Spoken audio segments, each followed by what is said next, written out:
Hello, guys. Sorry for the little glitch there. We had a little communication thing with the last presentation, so I'm going to start where I left off. So why do we have so many hormone issues? So we already talked about dairy, gluten, sugar. So again, sugar is, it's sort of something that we want to keep our eye out always. It is the root of a lot of issues because sugar spikes cortisol, and cortisol is back to that hormone presentation.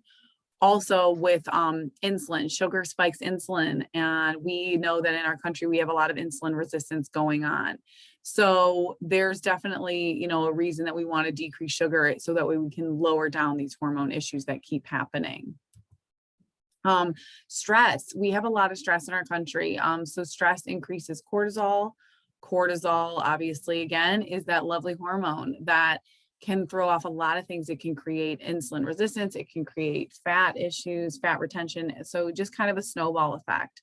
So stress runs rampant in our country, and we want to make sure that we lower that so that way our hormone issues don't keep going.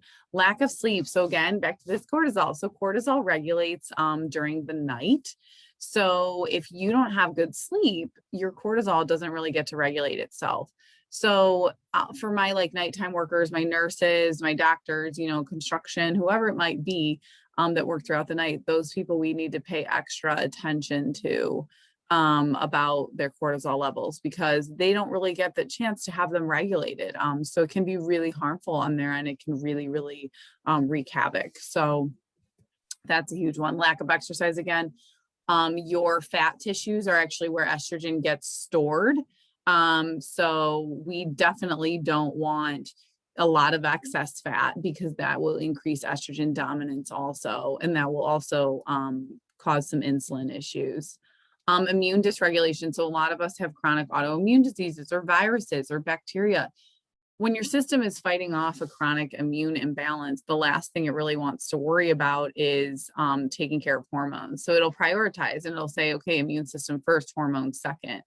So if we have immune issues, again, hormones get put on the back burner. So there's so many more with that. So what do we do about all of this? This is kind of the good part. So first and foremost, have your hormones tested. This is the most important thing. This is going to be kind of the bread and butter is we have to test, don't guess. So really get this kind of solved first. Test as much as we can. So how do we do that? We do that through that Dutch test, that urine test I was talking about. We do that through blood work. We do that through nutrient testing, which is metabolic testing. We can look at micronutrient levels. So different, everything from vitamin B and D and C levels to, general liver and kidney function. So checking all of those levels is the first step. So what do we do if we see imbalances going on? So food is the number one most important thing. So it all starts with this. So if we can't get food, to take care of things, then really we've got no hope because food is something we put into our bodies at least 3 times a day, 3 meals. It's kind of our most important thing. So anti-inflammatory diet is key. So low sugar, low saturated fat, low processed food, kick out your chemicals, kick out those toxins. Go for a whole food diet. I tell all my patients that, I don't even actually have a pantry at my house. It's the way my house is set up. But the only thing that I have that's an easy thing to grab and go is mixed nuts. Everything I have is fresh food in the fridge. It's whole foods. I don't even have a single packaged food.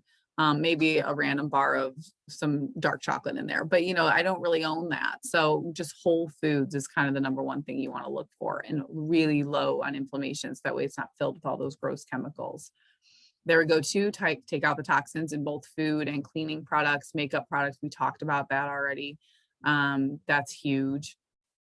Regulate your blood sugar. So again, lowering blood sugar is really key. Lowering sugar that we intake throughout our bodies, increasing healthy fats, increasing proteins to help balance out those sugar levels are key. And then fasting, a lot of intermittent fasting is kind of a big fad at the moment.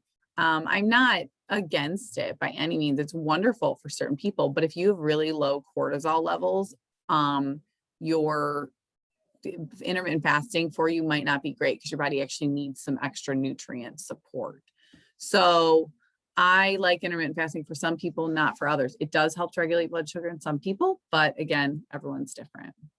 Supplements. So I'm just going to click through these and you guys can read them. So all of these are different examples of supplements that can help with hormones. Test, don't guess. So don't ever just take these because we want to make sure that they're the proper support for you. Don't ever just take them, willy-nilly. So we want to make sure, do you actually need some Vitex to raise your progesterone? Do you need chromium to help blood sugar regulation? Do you need stress response herbs? So kind of like those are good examples. Mostly everybody does need some vitamin D though. So that one is kind of safe, just depends on which amount to make sure it's safe. But supplements are the bread and butter of what we do. Supplements are God's little gift to earth. They're amazing. This is bread and butter of functional medicine, is supplementing our bodies with nutrients we need to make us feel optimal. And detox. So you can see here this slide right on the right. This is all the different detoxification pathways in the body. These detox pathways are key for hormone release. So if we don't work through our liver and work through detoxifying all of this gunk that gets built up, then we really can't work through all these excess hormones that might be causing issues later down the road. So detoxing is key. This picture is showing the graphic of all those liver enzymes working through. So the liver is what metabolizes and clears those excess hormones. Let's help it.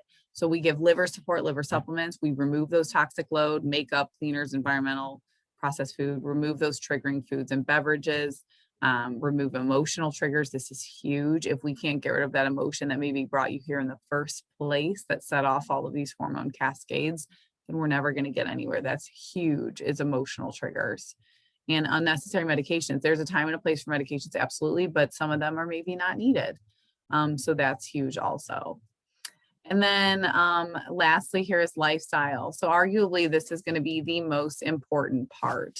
Lifestyle, lack of exercise or too much exercise is not great.